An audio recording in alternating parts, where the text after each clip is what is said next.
जय श्री जगन्नाथ। आमे POD Odisha state open university POD 101 तार पंचम एकक आम आज आलोचना करबा ओडिशार सांस्कृतिक इतिहास। संस्कृति कहले गोटे व्यक्ति,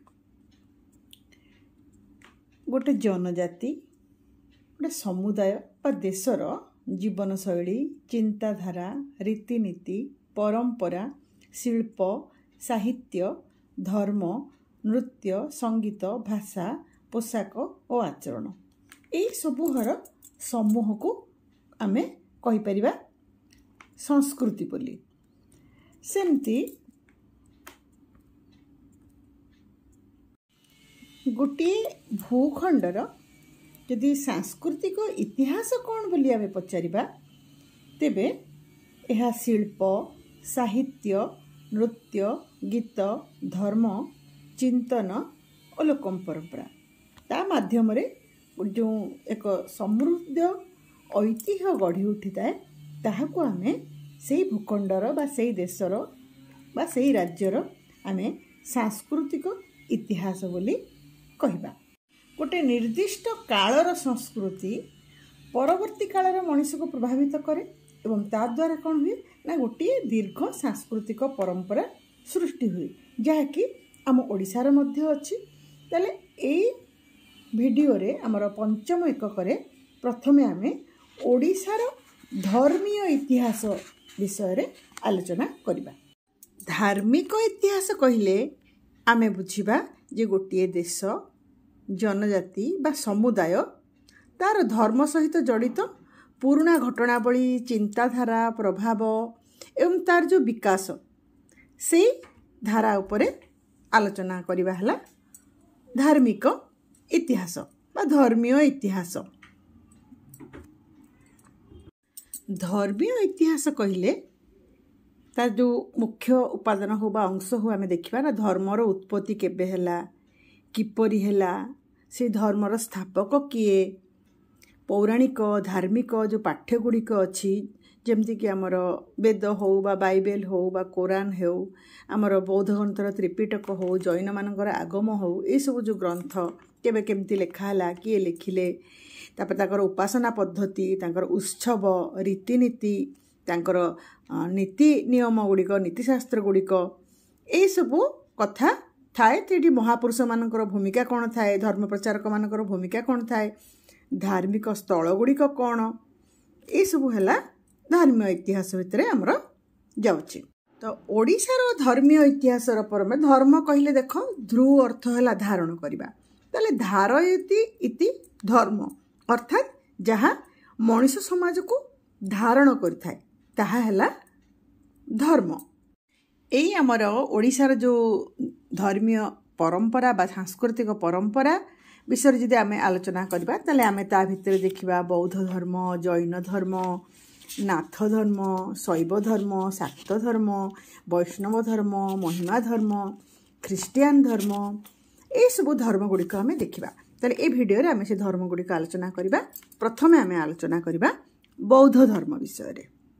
ई बौद्ध धर्म एक अनेक प्राचीन दर्शन बा धार्मिक प्रणाली जहाँको ख्रीष्टपूर्व 6ठ शताब्दी रे गौतम बुद्ध स्थापना करथिले। ताले ए जो बौद्ध धर्म से स्थापना करथिले ए बौद्ध धर्मर मूल उद्देश्य थिला दुखरु मुक्ति लाभ किपरि करिबा और निर्वाण किपरि पाइबा। यही तो बौद्ध धर्मर जो शिक्षा गुड़िक थिला जेमती कि 4 आर्य सत्य, अष्टांगिक मार्ग ये सबू थिला। तो ओडिशा रे जदि आमे देखिबा बौद्ध धर्म किपरि प्रसारित होइथिला, किपरि प्रचार हैला, किए प्रचार करथिले, तार किपरि विकास होइथिला, कोड सब बौद्ध विहार सब तयारी होइथिला। तो संक्षेप रे आमे ए भिडियो रे किछिटा आलोचना करिबा। प्रथमे तार आमे ऐतिहासिक विवरणीटा देखिबा कौन कहूची इतिहास ए धर्म उपरे आम ओडिशा को आसीबा उपरे ना ओडिशार 2 जण बणिक थिले, जणे तपस्सु आ जणे हेले बल्लिक। ଏଇ ଦୁଇ ଜଣ ବଣିକ ବୁଦ୍ଧଙ୍କର ମହାପ୍ରୟାଣ ପୂର୍ବରୁ ତାଙ୍କର ଶିଷ୍ୟସ୍ତ ଗ୍ରହଣ କରିଥିଲେ ଏବଂ ସେଇ ଧର୍ମକୁ ସେ ଓଡ଼ିଶାରେ ପ୍ରଚାର କରିଥିଲେ ସର୍ବପ୍ରଥମେ ଏ ବଣିକ ଦୁଇ ଜଣ। ତାପରେ ଖ୍ରୀଷ୍ଟପୂର୍ବ 2ୟ ଶତାବ୍ଦୀ, ସେତେବେଳକୁ ସମ୍ରାଟ କଳିଙ୍ଗ ଅଶୋକ କଳିଙ୍ଗ ଆକ୍ରମଣ କଲେ ଏବଂ ସେ କଳିଙ୍ଗ ଯୁଦ୍ଧର ଫଳସ୍ୱରୂପ କଳିଙ୍ଗ ପରାଜୟ ସ୍ୱୀକାର କରିଥିଲା। କିନ୍ତୁ ଗୌତମ ବୁଦ୍ଧଙ୍କର ଅଶୋକଙ୍କର ତାଙ୍କ ଚେତନାରେ କିନ୍ତୁ ଅନେକ ପରିବର୍ତ୍ତନ ଆସିଲା। ସେତେବେଳେ କଳିଙ୍ଗରେ ଉପଗୁପ୍ତ ବୋଲି ଜଣେ ବୌଦ୍ଧ ସନ୍ନ୍ୟାସୀ ଥିଲେ, ସେ ତାଙ୍କଠାରୁ ବୌଦ୍ଧ ଧର୍ମ ଗ୍ରହଣ କଲେ ଏବଂ ସାରା ବିଶ୍ୱରେ ତାର ସମ୍ପ୍ରସାରଣ କରିବା ପାଇଁ ସେ ପ୍ରୟାସ କଲେ। 2ୟ ଶତାବ୍ଦୀ, ତାପରେ ଆସିଲା ଆମର 4ର୍ଥ 5ମ ଶତାବ୍ଦୀ। 4ର୍ଥ 5ମ ଶତାବ୍ଦୀରେ ବୌଦ୍ଧ ଧର୍ମଟା କ'ଣ ହେଲା ନା 2 ଭାଗରେ ବିଭକ୍ତ ହେଇଗଲା। ଗୋଟେ ହେଲା ହୀନଯାନ ଆଉ ଗୋଟିଏ ହେଲା ମହାଯାନ। ତ କାଳକ୍ରମେ ହୀନଯାନ ଲୁପ୍ତ ହେଇଗଲା, ହେଇକି ମହାଯାନ ଗୋଟେ ଧର୍ମୀୟ ଧାରଣାର ଗୋଟେ ବିକାଶ ତାର ସାଧିତ ହେଲା। ତାହେଲେ ଏଇ ଯେଉଁ ଆସିଲା ମହାଯାନରୁ ପୁଣି ସୃଷ୍ଟି ହେଲା କ'ଣ ନା ବଜ୍ରଯାନ, ତାପରେ ଆସିଲା ସହଜଯାନ, ଏଇପରି। ତାହେଲେ ଏ ଯେଉଁ ବଜ୍ରଯାନର ଯେଉଁ ଜଣେ ବଡ଼ ପ୍ରବର୍ତ୍ତକ ଜଣେ ଥିଲେ, ଯିଏକି ତାଙ୍କ ନାଁ ଥିଲା ପଣ୍ଡିତ ନାଗାର୍ଜୁନ ବା ଆଚାର୍ଯ୍ୟ ନାଗାର୍ଜୁନ କହିପାରିବା। ସିଏ ମାଧ୍ୟମିକ ଯୋଗାଚାର ସୂତ୍ର ଏଇ ଗ୍ରନ୍ଥର ସିଏ ଥିଲେ ପ୍ରଣେତା। କିଏ ନା ନାଗାର୍ଜୁନ। ସିଏ ଏବଂ ପରିମଳଗିରି ଯେଉଁ ବୌଦ୍ଧ ବିହାର ଥିଲା ତାର ସେ ଥିଲେ କୁଳପତି। এই বৌদ্ধ বিহারটি বর্তমানের আমার যে আধুনিক বরগড় জেলা ଅଛି, বরগড় জেলার যে প্রসিদ্ধ নৃସିଂହନାଥ পীঠ ଅଛି সেই পর্বতরে অবস্থিত ଥିଲା ପରିମଳଗିରି ବୌଦ୍ଧ ବିହାର।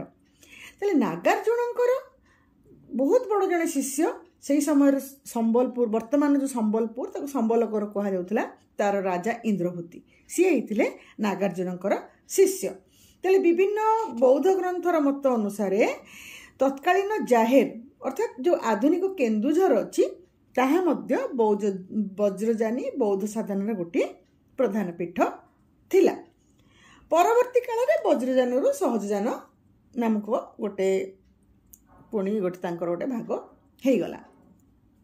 ଏଇ ଯେଉଁ ସହଜଯାନ ସିଏ କିଏ, ତାର ପ୍ରଣେତା କିଏ ଥିଲେ ସହଜଯାନ ତତ୍ତ୍ୱର ନା ଏଇ ଯେଉଁ ରାଜା ଥିଲେ ସମ୍ବଲପୁର ରାଜା ଇନ୍ଦ୍ରଭୂତି, ତାଙ୍କର ଭଉଣୀ ଲକ୍ଷ୍ମୀଙ୍କରା। ସିଏ ଥିଲେ ସୁବର୍ଣ୍ଣପୁରର ରାଣୀ, ଯାହାକୁ ଆମେ ସୋନପୁର ବୋଲି କହିପାରିବା। ଆମର ଯେଉଁ ଚର୍ଯା ଗୀତିକା ଅଛି, ଯେଉଁଥିରେ 84 ଜଣ ସିଦ୍ଧ ସାଧକ ରଚନା କରିଥିଲେ ଚର୍ଯା ଗୀତିକା, ତ ସେମାନେ ମଧ୍ୟ ସହଜଯାନକୁ ଗ୍ରହଣ କରିଥିଲେ। ତାହେଲେ ଏଇ ଯେଉଁ ଗୀତିକା ଗୁଡ଼ିକ ଅଛି ଆମର ଓଡ଼ିଶାର ଅନେକ ଜଣ ଏଇ 84 ଜଣ ସିଦ୍ଧ ସାଧକଙ୍କ ମଧ୍ୟରେ ଥିଲେ, ଯେଉଁମାନେ କି ଏଇ ଚର୍ଯା ଗୀତିକାକୁ ମଧ୍ୟ ରଚନା କରିଥିଲେ। କୁହାଯାଏ ପ୍ରାୟ 8ମ ଶତାବ୍ଦୀରୁ 10ମ ଶତାବ୍ଦୀ ଏଇ ଭିତରେ এই ଚର୍ଯା ଗୀତିକା ସବୁ ରଚନା କରାଯାଇଥିଲା। ଅର୍ଥାତ୍ ବୌଦ୍ଧ ଧର୍ମର ଅଭ୍ୟୁଦୟ କାଳରୁ ଅବକ୍ଷୟ କାଳ ପର୍ଯ୍ୟନ୍ତ ବୌଦ୍ଧ ଧର୍ମ ଓଡ଼ିଶାର ଜନଜୀବନକୁ ପ୍ରଭାବିତ କରିଥିଲା। ଏବେ ଜୈନ ଧର୍ମ ବିଷୟରେ ଯେଉଁ ଆଲୋଚନା କରିବା, ତ ଜୈନ ଧର୍ମଟା ଗୋଟେ ଏପରି ଗୋଟେ ଧର୍ମ ବା ଦର୍ଶନ ଧର୍ମ, ସେଥିରେ କ'ଣ ନା ଶାନ୍ତି, ଅହିଂସା, ତ୍ୟାଗର ଧାରା ହେଲା ଜୈନ ଧର୍ମ। ସେମାନେ ଜୀବମାନଙ୍କୁ ଆତ୍ମନିର୍ମାଣ ଓ ମୋକ୍ଷ ପଥରେ ଚାଲିବା ପାଇଁ ପ୍ରେରଣା ଦେଇଥାନ୍ତି ଜୈନ ଧର୍ମ। ଜୈନ ଧର୍ମର ବହୁତ ପ୍ରାଚୀନ ମଧ୍ୟ ଏଟା। ଆମର ଯେଉଁ ଆଉ ଥରେ କହୁଛି ଯେ ଆମର ଯେଉଁ ଭାରତର ଯେଉଁ 6ଟା ଆସ୍ତିକ ଦର୍ଶନ ଓ 6ଟା ନାସ୍ତିକ ଦର୍ଶନ, ସେଇ ନାସ୍ତିକ ଦର୍ଶନ ମଧ୍ୟରେ ଆମର ବୌଦ୍ଧ ଧର୍ମ ଯାଉଛି, ଜୈନ ଧର୍ମ ଯାଉଛି। ତ ଜୈନ ଧର୍ମର ମୂଳ ଶିକ୍ଷା ହେଲା କ'ଣ ନା ଅହିଂସା କରିବା, ସତ୍ୟ, ଅପରିଗ୍ରହ, ତ୍ୟାଗର ମାର୍ଗ, ଏସବୁ ହେଲା ତାଙ୍କର ମୂଳ ଶିକ୍ଷା। ତାହେଲେ ଏଇ ଜୈନ ଧର୍ମକୁ ଜଣେ ନୁହନ୍ତି, ଏଇ ଧର୍ମରେ 24 ଜଣ ତାଙ୍କର ଆଧ୍ୟାତ୍ମ ଗୁରୁ ବା ଯେଉଁମାନଙ୍କୁ ଆମେ ତୀର୍ଥଙ୍କର ବୋଲି କହୁଛେ। ତାହେଲେ ତାଙ୍କ ଭିତରୁ ଯେଉଁ ମହାବୀର ଥିଲେ 24ତମ ତୀର୍ଥଙ୍କର, ସିଏ ଶେଷ ଆଉ ସବୁଠାରୁ ତାଙ୍କ ପାଇଁ ଗୁରୁତ୍ୱପୂର୍ଣ୍ଣ ଥିଲା। ତାହେଲେ ତାଙ୍କର କ'ଣ ଥିଲା ମେନ୍ ଜିନିଷ, ମୁଖ୍ୟ ଜିନିଷ ଅହିଂସା, ସତ୍ୟ, ଅସ୍ତେୟ, ବ୍ରହ୍ମଚର୍ଯ୍ୟ, ଅପରିଗ୍ରହ।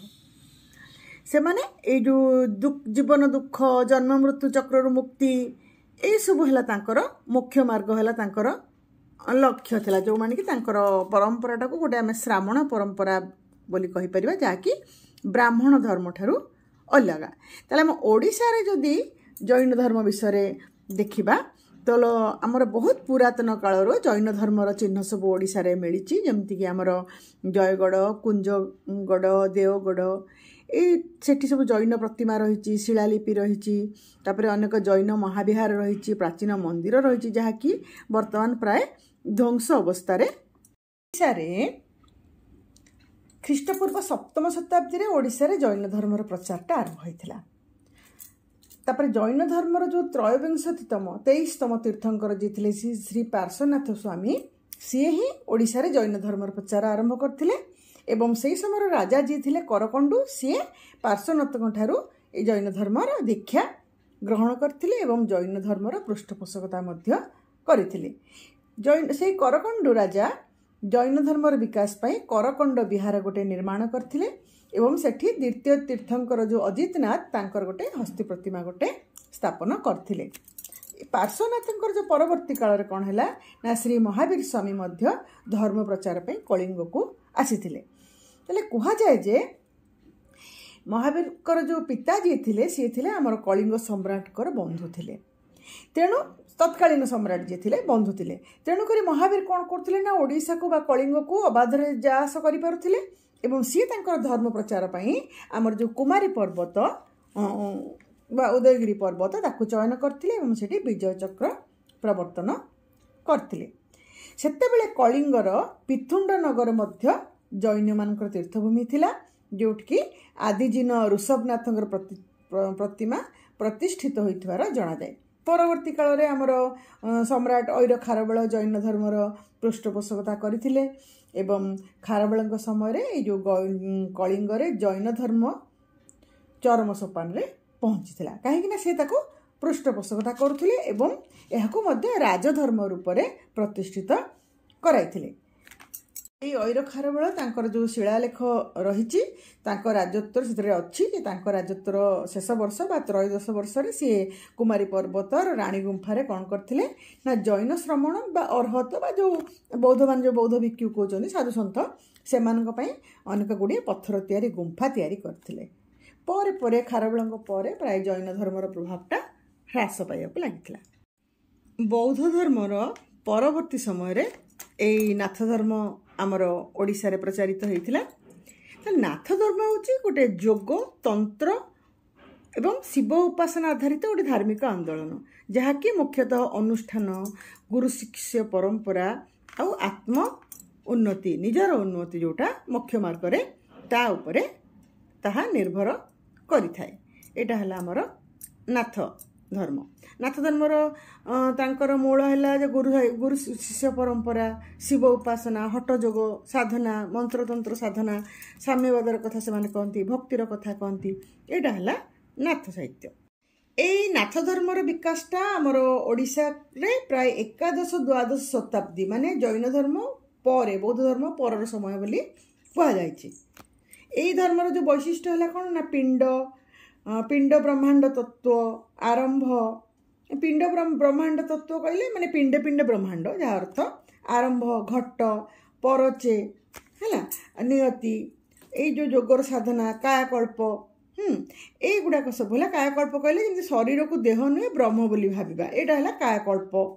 परच कहले गुरुंग द्वारा दिया जो दिव्य चिन्ह जहाँकि जड़े जोगी बा साधक निजर ध्यान मंत्र प्राणायाम जप ये सब माध्यम जी यही परचटा को सी अनुभव करे ये है आमर नाथ धर्म। यार प्रतिष्ठाता देखा सी हूँ मत्स्येन्द्रनाथ बा मीननाथ आर शिष्य मैंने हेले गोरक्षनाथ जलंधरीपा बा हाड़ीपा। मत्स्येन्द्रनाथ केते गुड़े ग्रंथ रचना करमतीक मत्स्येन्द्र गीता गोरखनाथ लिखिं शिशुवेद आ गोरक्ष गीता अमरकोश हाड़ीपा लिखिले गोविंद चंद्र यही सब ग्रंथ नाथ साहित्य रही। आम परवर्ती चैप्टर रे यूनिट रे आम एगुड़ा विस्तारित भाव में आलोचना करवा। तापर आसला आमर शैव धर्म। शैव कौ मन को आम शैव कहुचे ना शिवंकर भक्त जी आम शैव कहुचे तार अर्थ शैव धर्म कौन हो ना भगवान शिव को सर्वोच्च देवता बा सृष्टि स्थिति और प्रलयर नायक बोली पूजा करा जाए। यही शैव धर्मटा मध्य अत्यंत प्राचीन धार्मिक प्रणाली जहाँ विषय कि वेद उपनिषद पुराण एसबुरे लेखा जाइछि। ଭାରତର ତାଙ୍କୁ ନଟରାଜ ରୂପ ତାଙ୍କର ଦେଖାଯାଏ, ଯେଉଁଟାକି ତାଙ୍କର ସଂହାର କରିବା ସମୟରେ ଯେଉଁ ଶିବ ତାଣ୍ଡବ ନୃତ୍ୟ କରନ୍ତି, ତାଣ୍ଡବ ନୃତ୍ୟଟା ତାଙ୍କର ରୂପଟାକୁ ନଟରାଜ ରୂପ ବୋଲି କୁହାଯାଏ। କିନ୍ତୁ ଶିବର ପ୍ରକୃତ ଅର୍ଥ ହେଉଛି ମଙ୍ଗଳକର। ତାହେଲେ ଶିବଙ୍କର ଯେଉଁ ଆଶୀର୍ବାଦ ପାଇବା ପାଇଁ ହିଁ ଭକ୍ତମାନେ ତାଙ୍କର ଉପାସନା କରିଥାନ୍ତି। ଏଇ ଆମର ଓଡ଼ିଶାରେ ଶୈବ ଧର୍ମର ଯଦି ପ୍ରକୃତ ବିକାଶ କେବେ ସାଧିତ ହେଲା ବୋଲି ଆମେ ଦେଖିବା, ତେବେ ତାହା ଅଷ୍ଟମ ଆଉ ନବମ ଶତାବ୍ଦୀ। ସେହି ସମୟରେ ଯେଉଁ ଭୌମକର ବଂଶୀ ରାଜାମାନେ ସବୁ ରାଜୁତି କରୁଥିଲେ, ସେମାନେ ହିଁ ଅନେକ ଶୈବ ମନ୍ଦିର ନିର୍ମାଣ କରିଛନ୍ତି, ପ୍ରତିଷ୍ଠା କରିଛନ୍ତି। ଯେମିତିକି ଆମର ଭୁବନେଶ୍ୱରରେ ଶିଶିରେଶ୍ୱର ମନ୍ଦିର, ମାର୍କଣ୍ଡେୟ ମନ୍ଦିର, ଜଳେଶ୍ୱର ମନ୍ଦିର। ଦଶମ ଶତାବ୍ଦୀରେ, ଦଶମରୁ ଦ୍ୱାଦଶ ଶତାବ୍ଦୀରେ ଆସିଲା ସୋମବଂଶୀ ରାଜାମାନେ ରାଜତ୍ୱ କରୁଥିଲେ ଆମ ଓଡ଼ିଶାରେ। ସେମାନେ ମଧ୍ୟ ଅନେକ ଶୈବ ଧର୍ମର ସେମାନେ ବ୍ୟାପକ ପ୍ରଚାର କରିଥିଲେ ଏବଂ ସେମାନେ ମଧ୍ୟ ଅନେକ ମନ୍ଦିର ନିର୍ମାଣ କରିଥିଲେ। ସେହି ସମୟରେ ଯେଉଁ ଆଚାର୍ଯ୍ୟମାନେ ଥିଲେ, ସଦାଶିବ ଆଚାର୍ଯ୍ୟ, ରୁଦ୍ରଶିବ, ଶ୍ରୀକଣ୍ଠ, ସଦାଶିବ, ପ୍ରଥମାଚାର୍ଯ୍ୟ, ଶୂଳପାଣି, ଏମାନେ ସବୁ ଶୈବ ଧର୍ମର ପ୍ରଚାରକ ଥିଲେ। ତାପରେ ସୋମବଂଶୀ ପରେ ଗଙ୍ଗବଂଶୀ ଆଉ ସୂର୍ଯ୍ୟବଂଶୀ, ଏହି ରାଜାମାନଙ୍କ ସମୟରେ ମଧ୍ୟ ବୈଷ୍ଣବ ଧର୍ମର ଯଦିଓ ପ୍ରାଧାନ୍ୟ ଥିଲା, କିନ୍ତୁ ରାଜାମାନେ ଶୈବ ଉପାସନାକୁ ମଧ୍ୟ ଅବହେଳା କରିନଥିଲେ। ଏହି କାଳରେ ହିଁ ଆମର ଯେଉଁ ପ୍ରସିଦ୍ଧ ଲିଙ୍ଗରାଜ ମନ୍ଦିର ଅଛି ଭୁବନେଶ୍ୱରରେ, ସେମାନେ ନିର୍ମାଣ କରିଥିଲେ। ଏହି ଶିବ ଧର୍ମର ଯେଉଁ ପରମ୍ପରାଟା ଆଜି ପର୍ଯ୍ୟନ୍ତ ମଧ୍ୟ ରହିଛି। ତାପରେ ଆମେ ଆଲୋଚନା କରିବା ଶାକ୍ତ ଧର୍ମ ବିଷୟରେ। ଶାକ୍ତ ଅର୍ଥାତ୍ ଶକ୍ତିଙ୍କର ଯେଉଁମାନେ ଭକ୍ତ ବା ଶକ୍ତି ଉପାସନା ଯିଏ କରନ୍ତି, ତାହେଲେ ଶାକ୍ତ ଧର୍ମ ହେଉଛି ଗୋଟେ ହିନ୍ଦୁ ଧର୍ମର ଗୋଟେ ପ୍ରମୁଖ ଗୋଟେ ମୁଖ୍ୟ ଶାଖାଟିଏ, ଯେଉଁଥିରେ କି ମା ଶକ୍ତି ବା ଦେବୀଙ୍କୁ ସମସ୍ତ ଶକ୍ତିର ମୂଳ ବା ସର୍ବୋଚ୍ଚ ଦେବତା ଭାବରେ ମାନି ଉପାସନା କରାଯାଏ। ଯେମିତିକି ଆମର ଦେବୀ ଦୁର୍ଗା, କାଳୀ, ତାରା, ଭବାନୀ, ଅମ୍ବିକା, ଚଣ୍ଡୀ, ଏ ସମସ୍ତ ତାଙ୍କର ଅନେକ ଅନେକ ରୂପ। ତାଙ୍କୁ ମଧ୍ୟ ସୃଷ୍ଟି ସ୍ଥିତି ପ୍ରଳୟର ଶକ୍ତି ରୂପେ ତାଙ୍କୁ ମଧ୍ୟ ପୂଜା କରାଯାଏ। ୟା ଉପରେ ଅନେକ ଗ୍ରନ୍ଥ ମଧ୍ୟ ରଚନା କରାଯାଇଛି। ତ ଆମ ଓଡ଼ିଶାରେ ଯଦି ଆମେ ଦେଖିବା, ବିଶେଷତଃ ଗଙ୍ଗବଂଶୀ ଆଉ ସୂର୍ଯ୍ୟବଂଶୀ ରାଜା ସେଇ ଯେତେବେଳେ ଓଡ଼ିଶାରେ ରାଜୁତି କରୁଥିଲେ, ସେହି ସମୟରେ ହିଁ ଶାକ୍ତ ଧର୍ମର ଅଧିକ ବିକାଶ ସାଧିତ ହୋଇଥିଲା। ଏହି ଶାକ୍ତ ପୂଜା ସହିତ ଶିବ ଉପାସନାର ମଧ୍ୟ ସମ୍ପର୍କ ରହିଥିଲା। ଶିବ ଆଉ ଶକ୍ତି ପୂଜା ମଧ୍ୟ କରାଯାଉଥିଲା। ତାହେଲେ এই ଧର୍ମର ସିଦ୍ଧାନ୍ତ ଅନୁସାରେ, ଶାକ୍ତ ଧର୍ମର ସିଦ୍ଧାନ୍ତ ଅନୁସାରେ ଶକ୍ତି ହେଉଛନ୍ତି ପ୍ରକୃତି ରୂପିଣୀ। ତାଙ୍କର ଅଭୟ ଆଶୀର୍ବାଦ ଲାଭ କଲେ ସାଧକ କ'ଣ କରେ ନା ତାର ସାଧନାରେ ଶକ୍ତି ଲାଭ କରିଥାଏ ଏବଂ ଏଇ ଯେଉଁ ପାରତ୍ରିକ ସଂସାର ସେଥିରୁ ସେ ମୁକ୍ତି ଲାଭ କରିଥାଏ। ତାହେଲେ ଏହି ଧର୍ମୀୟ ଉପାସନା ପାଇଁ ଓଡ଼ିଶାରେ ମଧ୍ୟ ବିଭିନ୍ନ ଦେବୀପୀଠ ଅଛି, ଯେମିତିକି ଯାଜପୁରରେ ପ୍ରସିଦ୍ଧ ବିରଜା ପୀଠ, କାକଟପୁରରେ ମଙ୍ଗଳା ପୀଠ, ଝଙ୍କଡ଼ର ଶାରଳା ପୀଠ, ସମ୍ବଲପୁରର ସମଲେଶ୍ୱରୀ ପୀଠ, ପାଟଣାର ପାଟଣେଶ୍ୱରୀ ପୀଠ ଇତ୍ୟାଦି, ଏମାନେ ସବୁ ଅଛନ୍ତି। ତାହେଲେ ଏଇ ଯେଉଁ ଦେବୀ, ସେମାନେ ଖାଲି ଶାସ୍ତ୍ରୀୟ ବିଶ୍ୱାସ ମଧ୍ୟରେ ଆବଦ୍ଧ ହୋଇକି ରହିନଥିଲେ, ଆମର ଲୋକବିଶ୍ୱାସ ମଧ୍ୟରେ ମଧ୍ୟ ତାଙ୍କର ଅସ୍ତିତ୍ୱ ରହିଥିଲା ଏବଂ ଆଜି ପର୍ଯ୍ୟନ୍ତ ମଧ୍ୟ ରହିଛି। ଯେଉଁଥିକି ଗାଁମାନଙ୍କରେ ସବୁ ଗ୍ରାମ୍ୟ ଦେବୀମାନଙ୍କର ପରିକଳ୍ପନା କରାଯାଇ ତାଙ୍କର ପୂଜା ଅର୍ଚ୍ଚନା ସବୁ କରାଯାଏ। ଏସବୁ ଆମର ପ୍ରାଚୀନ ପରମ୍ପରା। ତାପରେ ଆମର ଆସିଲା ବୈଷ୍ଣବ ଧର୍ମ, ବିଷ୍ଣୁରୁ ବୈଷ୍ଣବ। ବୈଷ୍ଣବ ଧର୍ମରେ ତାଙ୍କର ଆରାଧ୍ୟ ଦେବତା ହେଉଛନ୍ତି ଭଗବାନ ବିଷ୍ଣୁ ବା ନାରାୟଣ। ତାଙ୍କର ଅନ୍ୟ ସବୁ ଅବତାର ଯେମିତି କୃଷ୍ଣ, ରାମ, ଏହିସବୁ ଅବତାର ଅଛି ଯେଉଁଠିକି ତାଙ୍କୁ ପୂଜା କରାଯାଇଥାଏ। ଏହି ଧର୍ମଟା ଭକ୍ତି, ଦୟା, ଗୋଟେ ଧାର୍ମିକ ଜୀବନ ଉପରେ ଏହି ଧର୍ମଟା ଗୁରୁତ୍ୱ ଦେଇଥାଏ। ଆମେ ବୈଷ୍ଣବ ଧର୍ମରେ ଆମେ ଦେଖିଛେ ନାରାୟଣଙ୍କର 10 ଅବତାର, ଯେମିତିକି ମତ୍ସ୍ୟ, କୁର୍ମ, ବରାହ, ନୃସିଂହ, ବାମନ, ପରଶୁରାମ, ରାମ, କୃଷ୍ଣ, ବୁଦ୍ଧ, କଳ୍କି, ଏହିସବୁ ବିଭିନ୍ନ ଅବତାର ବିଷୟରେ ଆମେ ଜାଣୁ। ତାଙ୍କର ମୁଖ୍ୟ ଗ୍ରନ୍ଥ ହେଲା ଶ୍ରୀମଦ୍ ଭଗବତ ଗୀତା, ପୁରାଣ ଗୁଡ଼ିକ ଅଛି, ବିଷ୍ଣୁ ପୁରାଣ, ଏହିସବୁ ରହିଛି। ତେଣୁକରି ତାଙ୍କର ବୈଷ୍ଣବ ସମ୍ପ୍ରଦାୟ ମଧ୍ୟ ଗୋଟେ ରହିଛି, ଯାହାର ଅନେକ ଜଣ ଆଚାର୍ଯ୍ୟ ମଧ୍ୟ ରହିଛନ୍ତି। ଆମର ଓଡ଼ିଶାରେ এই ବୈଷ୍ଣବ ଧର୍ମ ସାଧନାର ଅୟମ ଆରମ୍ଭ ହୋଇଥିଲା ଗଙ୍ଗ ବଂଶୀ ରାଜାମାନଙ୍କର ରାଜତ୍ୱ ସମୟରେ। ବିଶେଷତଃ ଯେତେବେଳେ ରାମାନୁଜ ଆଚାର୍ଯ୍ୟ ଯେତେବେଳେ ଓଡ଼ିଶା ଆସିଲେ ଏବଂ ସେ ଜଗନ୍ନାଥଙ୍କ ମଧ୍ୟରେ ଗୋଟେ ବୈଷ୍ଣବତ୍ୱର ଆରୋପଣ କରିଥିଲେ, ତା ଫଳରେ କ'ଣ ହେଲା, ଏହି ଧର୍ମର ବ୍ୟାପକ ପ୍ରସାର ଘଟିଥିଲା। ଏତଦ୍ ବ୍ୟତୀତ ଆସିଲେ ଶଙ୍କରାଚାର୍ଯ୍ୟ, ନିମ୍ବାର୍କ ଆଚାର୍ଯ୍ୟ, ମାଧ୍ୱାଚାର୍ଯ୍ୟ, ବଲ୍ଲଭାଚାର୍ଯ୍ୟ, ଏମାନେ ସବୁ धर्म प्रचार पर ओडिशा आसीथिले एवं वैष्णव धर्मर प्रचार करथिले। एई धर्म धारणा जगन्नाथ धर्मर मैत्री भाव मध्य आत्मलीन हो जाइथिला। हेले मध्य वैष्णव धर्म कहले वर्तमान आमर जगन्नाथଙ୍କ धर्म को ही प्रतिपादित करुछि। परवर्ती काल रे श्री चैतन्य आसिले, से गौड़ीय वैष्णव धर्मर प्रचार आरंभ कले, प्रचार प्रसार करथिले जोटा कि से ताले सेही समय आमर चैतन्यଙ୍କ समय आमर ओडिशार गजपति थिले, राजा थिले प्रतापरुद्र देव, जे कि एई वैष्णव धर्म रे दीक्षित हेइथिले। फल कौन है जो राजा जो वैष्णव धर्म दीक्षित होती फल कौन है ना गौड़ीय वैष्णव धर्म गोटे गण धर्म रे परिणत होता। अनेक लोक से गौड़ीय वैष्णव धर्म को ग्रहण करथिले। किंतु या फल कौन है ना ओडिशा रे वैष्णव धर्मटा कौन है दुई भाग रे विभक्त हो गला। गोटे हेले उत्कलीय वैष्णव धर्म आउ जल को कहला गौड़ीय वैष्णव धर्म। तेले भगवान आमर जो जगन्नाथ प्रभु जगन्नाथ तांको ही केंद्र करिकी जो उत्कलीय वैष्णव धर्म विकसित हला एवं श्री चैतन्यଙ୍କର प्रेम भक्ति थिला राधाकृष्ण संबंधी उपासना से गौड़ीय वैष्णव धर्म।